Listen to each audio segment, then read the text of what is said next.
Hello नमस्कार दोस्तों, स्वागत है आपका मेरे यूट्यूब चैनल आरोही पीसेस जीके पर। तो चलिए शुरू करते हैं हम अपने जीएस की क्लास। तो इसके पहले का जो भी क्वेश्चन था उसे तो हम लोग देख लिए थे, शायद आप लोग रिवीजन भी कर लिए होंगे। तो चलिए शुरू करते हैं। आज हम लोग छठी सदी ईसा पूर्व की राजनीतिक दशा। मैं वीडियो को थोड़ा सा जूम कर लेती हूँ ताकि आपको क्लियर दिखाई दे। तो इसका पहला क्वेश्चन जो है, पहला क्वेश्चन है, गौतम बुद्ध के समय का प्रसिद्ध वैद्य जीवक जिसके दरबार से संबंधित था वो कौन है? तो यहाँ पे हम अंडरलाइन कर लेते हैं। इसका ऑप्शन है ए, यानी कि बिंबिसार के दरबार से संबंधित था। इसका व्याख्या भी हम लोग देख लेते हैं।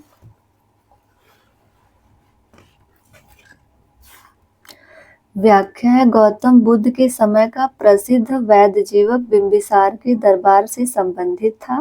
बिंबिसार ने अपने राजवैद्य जीवक को अवंती नरेश चंद प्रद्योत के राज्य में चिकित्सा सेवा के लिए भेजा था। बिंबिसार हर्यक वंश का प्रथम शक्तिशाली शासक माना जाता है जो मगध साम्राज्य का वास्तविक संस्थापक था। नेक्स्ट क्वेश्चन है, निम्नलिखित में से कौन सा सही सुमेलित नहीं है? तो यहाँ पे मुझे देखना है सही सुमेलित नहीं है, यानी कि जो 16 जनपद हैं उसकी राजधानी यहाँ पे पूछी गई है। अंग का चंपा हो गया, कौशल का अहिच्छत्र, तो यहाँ पे कौशल का अहिच्छत्र नहीं होगा, कौशल का श्रावस्ती होगा। वत्स का कौशाम्बी, मत्स्य का विराटनगर, तो यहाँ पे बी ऑप्शन सही हो जाएगा, कौशल का श्रावस्ती होगा। तो चलिए इसकी व्याख्या में भी देख लेते हैं, यानी बी ऑप्शन सही है। कौशल का साकेत या श्रावस्ती दोनों में से आए तो आपका एक होगा, ये याद रखिएगा। अगर ऑप्शन में श्रावस्ती है तो ठीक है, अगर ये नहीं है तो साकेत होगा। इसकी व्याख्या है, कौशल महाजनपद की राजधानी साकेत तथा श्रावस्ती थी, और उत्तरी पांचाल की राजधानी अहिच्छत्र और दक्षिणी पांचाल की राजधानी काम्पिल्य थी। से सभी विकल्प सही सुमेलित हैं। चंपा किस महाजनपद की राजधानी थी? तो अभी हम लोग पढ़ कर आए हैं, चंपा अंग की राजधानी थी। व्याख्या है इसका, बिहार के वर्तमान भागलपुर तथा मुंगेर के जिले अंग महाजनपद के अंतर्गत थे। इसकी राजधानी चंपा थी। महाभारत और पुराणों में चंपा का प्राचीन नाम मालिनी प्राप्त होता है। दीर्घ निकाय के अनुसार इस नगर निर्माण की योजना वास्तुकार महागोविंद ने बनाई थी। नेक्स्ट क्वेश्चन है, निम्न में से कौन सा एक सही सुमेलित नहीं है? तो यहाँ पे सही नहीं है वो पूछ रहा है। कंबोज का राजपुर या हाटक, अस्मक का पोतन या पोटिल, सूरसेन का मथुरा होगा, कौशल का श्रावस्ती, यानी कि सी यहाँ पे राइट होगा, सूरसेन का मथुरा होगा, न कि कौशाम्बी।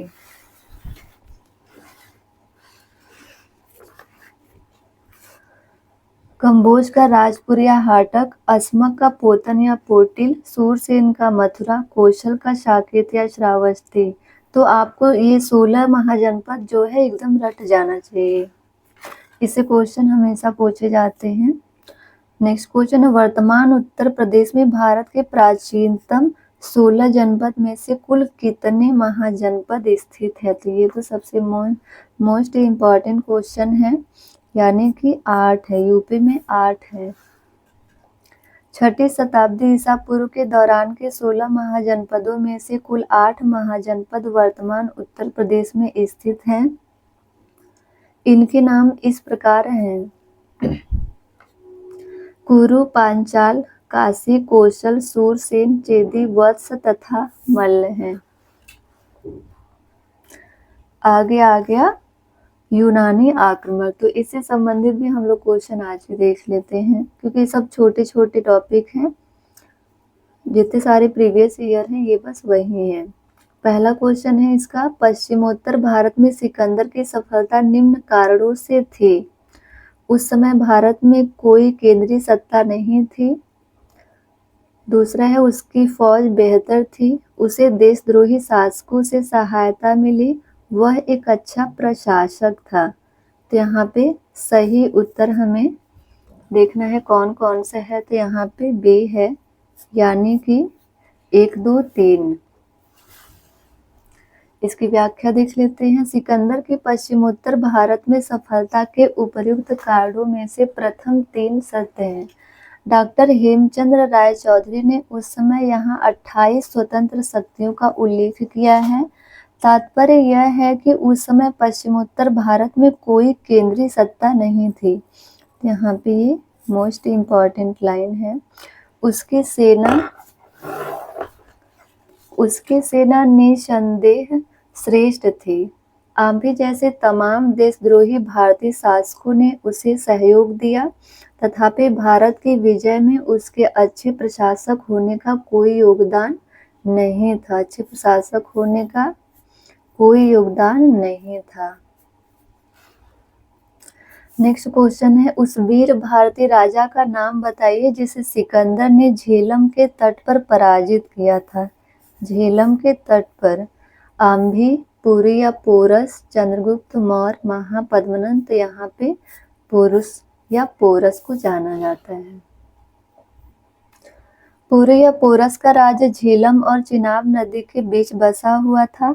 सिकंदर ने झेलम नदी के तट पर पुरु को पराजित किया, परंतु उसकी वीरता से प्रभावित होकर सिकंदर ने उसे अपना मित्र बना लिया तथा उसे अपना राज्य और कुछ नए इलाके प्रदान किए।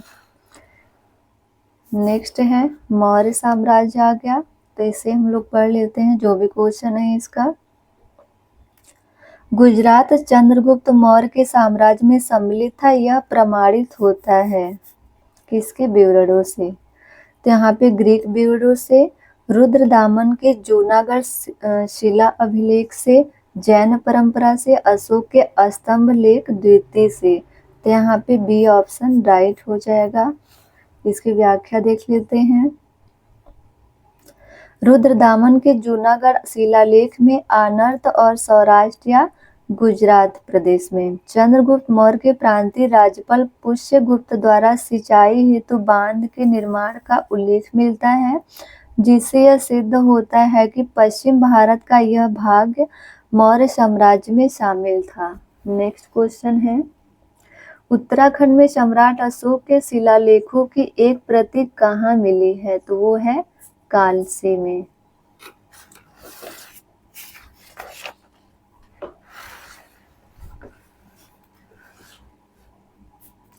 व्याख्या है, कालसी उत्तराखंड के देहरादून जिले में स्थित है। यहाँ से अशोक का शिलालेख मिला है, इसलिए कालसी का ऐतिहासिक महत्व है। कभी कभी पूछता है कि कालसी किस राज्य में उपस्थित है, ये भी आपको ध्यान रखना होगा, या फिर मिलान करने के लिए देगा। नेक्स्ट क्वेश्चन है, टालमी फिलाडेल्फस तुर्मै जिसके साथ अशोक के राजनय संबंध थे, कहाँ का शासक था, तो ये मिस्र का शासक था, टॉलमी फिलाडेल्फस। नेक्स्ट क्वेश्चन है व्याख्या है इसका, मौर्य शासक अशोक के 13वें शिलालेख से यह ज्ञात होता है कि अशोक के 5 यवन राजाओं एंटियोक या एंटियोकस द्वितीय सीरिया का शासक, और तुर्मै या तुलमै टॉलमी द्वितीय फिलाडेल्फस मिस्र का राजा था, अंताकनी या एनकिनी या एंटिगोनस गोनाताच मकदोनिया का राजा था, और मग शायरीन का शासक अलेक्सुंदर अलेक्जेंडर एपाइरस या एपिरस का राजा के साथ मैत्रीपूर्ण संबंध थे। तो ये इम्पोर्टेंट है, इसे याद रखना है।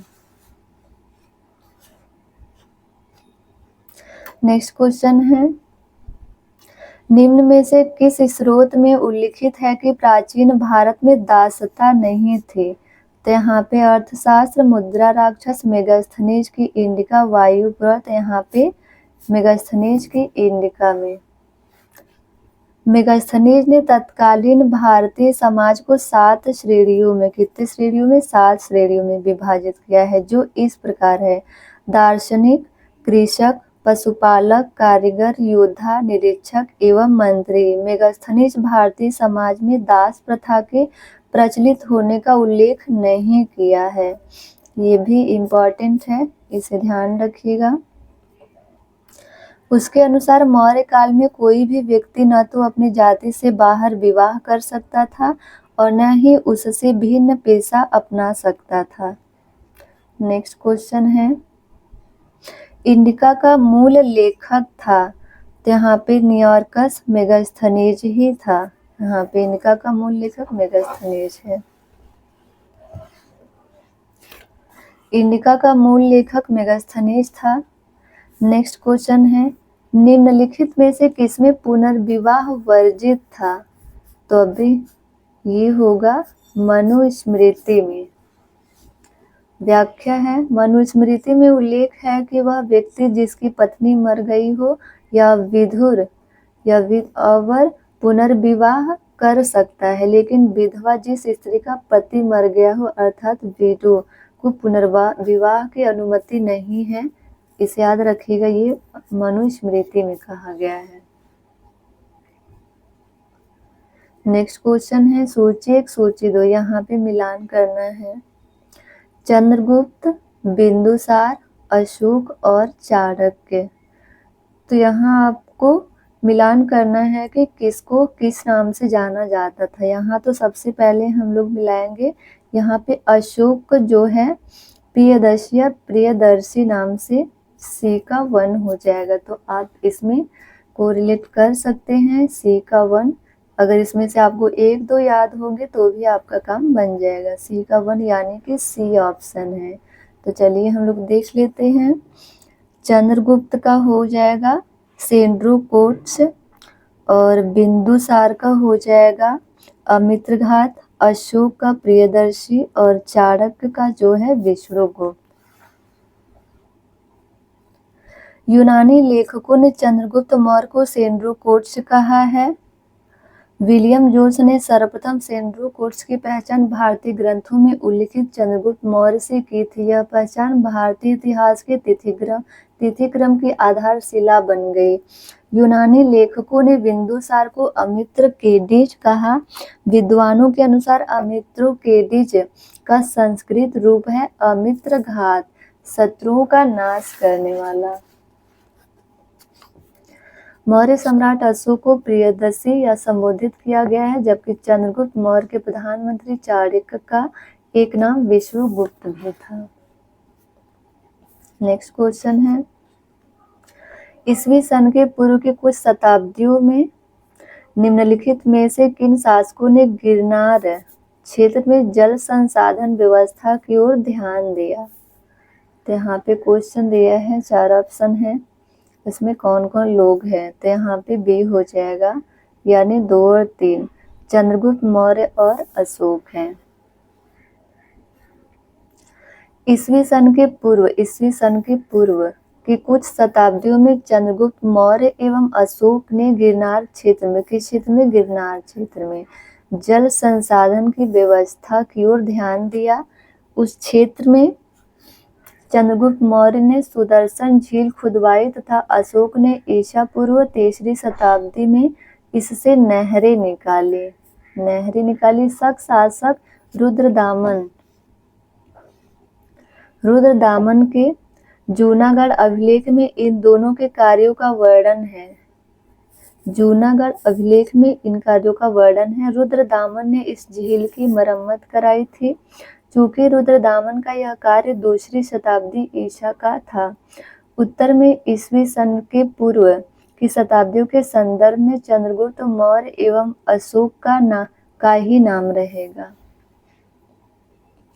इस प्रकार यद्यपि शक शासक रुद्रदामन का नाम भी गिरनार क्षेत्र में जल संसाधन की व्यवस्था से जुड़ा है, किंतु इसका समय ईस्वी सन के बाद है। चंद्रगुप्त मौर्य ने सेल्यूकस को किस वर्ष में पराजित किया? ये है मोस्ट इम्पॉर्टेंट क्वेश्चन। तो यहाँ पे 305 ईसा पूर्व हो जाएगा। व्याख्या है, मौर्य वंश के संस्थापक चंद्रगुप्त मौर्य ने सिकंदर के साम्राज्य के पूर्वी भाग के प्रशासक सेल्यूकस की आक्रमणकारी सेना को लगभग 305 ईसा पूर्व में परास्त किया था। नेक्स्ट क्वेश्चन है,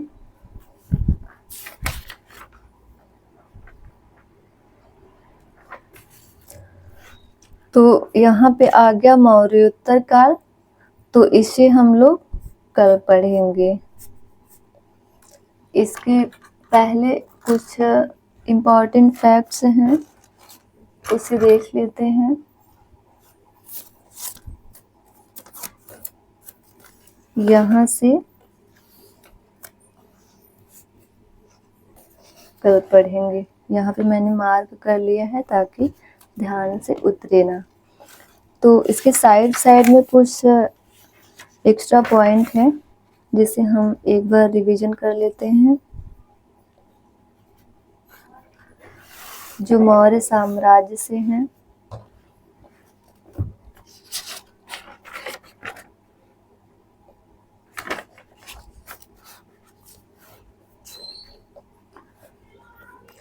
मौर्य साम्राज्य। मौर्य राजवंश 321 से 184 ईसा पूर्व तक था। मौर्य राजवंश की स्थापना चंद्रगुप्त मौर्य ने की थी। मुद्रा राक्षस में चंद्रगुप्त को वृषल तथा कुलहीन कहा गया है। जस्टिन ने सैंड्रो कोट्स या चंद्रगुप्त मौर्य और सिकंदर महान की भेंट का उल्लेख किया है। कौटिल्य या चाणक्य द्वारा मौर्य काल में रचित अर्थशास्त्र के सिद्धांतों की पुस्तक है। इसमें राज्य के सप्तांग सिद्धांत, राजा, अमात्य, जनपद, दुर्ग, कोष, दंड एवं मित्र की व्याख्या मिलती है। अर्थशास्त्र राजनीति शास्त्र का एक अद्वितीय ग्रंथ है। जैन एवं तमिल साक्ष्य भी चंद्रगुप्त मौर्य के दक्षिण विजय की पुष्टि करते हैं। रुद्रदामन के जूनागढ़ शिलालेख में चंद्रगुप्त मौर्य के प्रांतीय राज्यपाल पुष्यगुप्त द्वारा सिंचाई के बांध के निर्माण का उल्लेख मिलता है। चंद्रगुप्त मौर्य ने सिकंदर के साम्राज्य के पूर्वी भाग के शासक सेल्यूकस की आक्रमणकारी सेना को 350 ईसा पूर्व में परास्त किया था। अशोक ने अपनी प्रजा के विशाल समूह को ध्यान में रखकर ही धम्म का प्रतिपादन किया। ये अगर आप सुनते रहेंगे तो भी आपका काम हो जाएगा।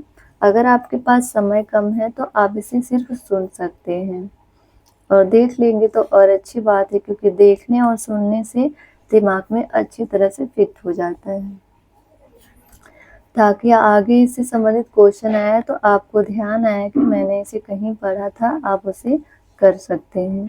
तो चलते हैं, आगे बढ़ते हैं। अशोक के अभिलेखों में सर्वत्र उसे देवाना प्रियदर्शी कहा गया है, जिसका अर्थ है देवताओं का प्रिय या देखने में सुंदर। पुराणों में उसे अशोक वर्धन कहा गया। कहाँ पे? पुराणों में। सिंहली अनुश्रुतियों, दीपवंश तथा महावंश के अनुसार अशोक के राज्यकाल में पाटलिपुत्र में बौद्ध धर्म की तृतीय संगीति हुई थी। अशोक के अभिलेखों में रज्जुक नामक अधिकारी का उल्लेख मिलता है, ये भी इम्पोर्टेंट है। अशोक के अभिलेखों में रज्जुक नामक अधिकारी का उल्लेख मिलता है। रज्जुकों की स्थिति आधुनिक जिला अधिकारी जैसी थी। राजस्व तथा न्याय दोनों क्षेत्रों में अधिकार प्राप्त थे।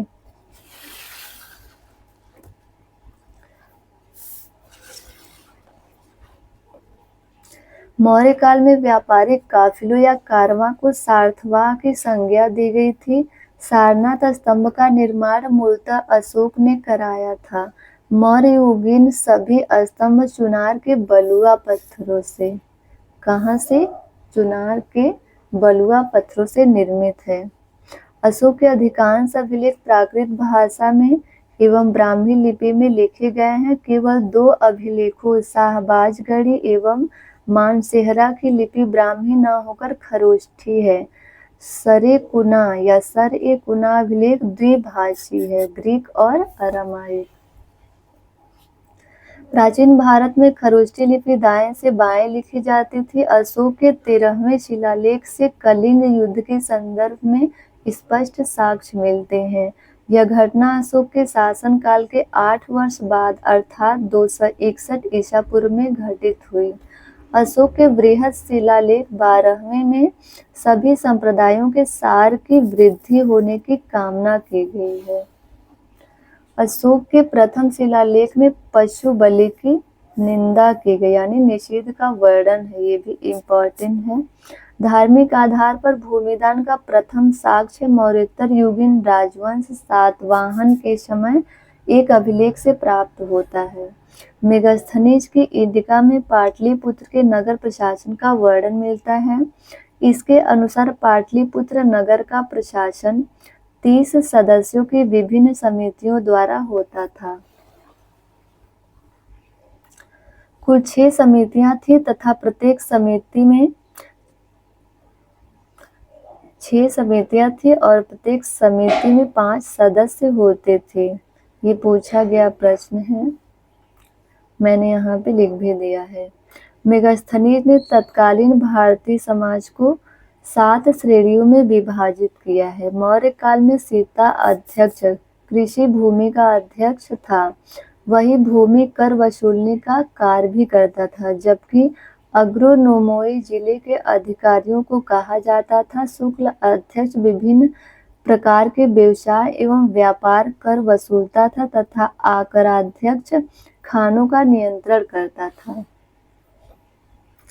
मौर्य मंत्री परिषद में राजस्व एकत्र करने का कार्य समाहर्ता के द्वारा किया जाता था। तक्षशिला मौर्य काल में शिक्षा का सर्वाधिक प्रसिद्ध केंद्र था।